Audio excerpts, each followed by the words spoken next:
بسم اللہ الرحمن الرحیم۔ السلام علیکم۔ رمضان المبارک جیسے عظیم مہینے کا آغاز ہو چکا ہے۔ یہ مہینہ ایمان، امید اور مغفرت کا مہینہ ہے۔ آئیے اس مہینے سے بھرپور فائدہ اٹھاتے ہوئے اللہ رب العزت کو راضی کر لیں، اپنی نیت کی اصلاح کریں اور اپنے وقت کو منظم کریں۔ نیکی، رحمت اور جہنم سے آزادی کا مہینہ آ گیا ہے۔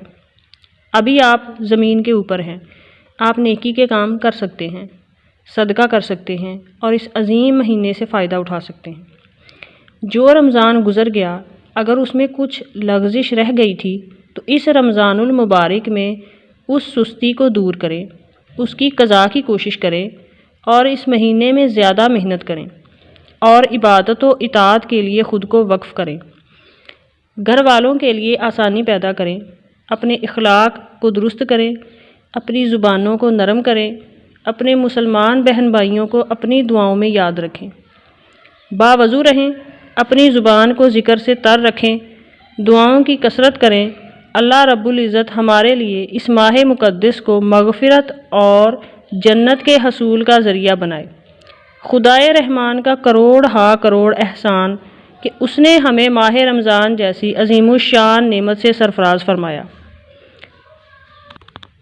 تمام عالم اسلام کو یہ مہینہ مبارک ہو کہ جس میں قرآن نازل ہوا، جس میں شیاطین کو قید کر دیا جاتا ہے، جس میں نفل کا ثواب فرض کے برابر اور فرض کا ثواب 70 گنا بڑھا دیا جاتا ہے، جس میں جنت کے دروازے کھول دیے جاتے ہیں، جس میں جہنم کے دروازے بند کر دیے جاتے ہیں۔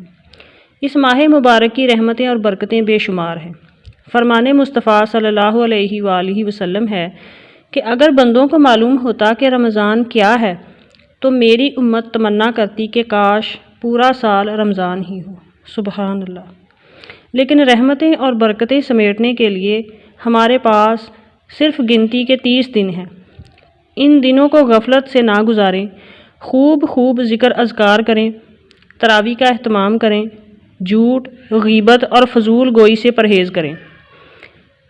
یا اللہ عز و جل اس رمضان ہمیں ہر طرح کی غفلت سے بچا کر خوب اپنی عبادت کی توفیق عطا فرما۔ آمین ثم آمین۔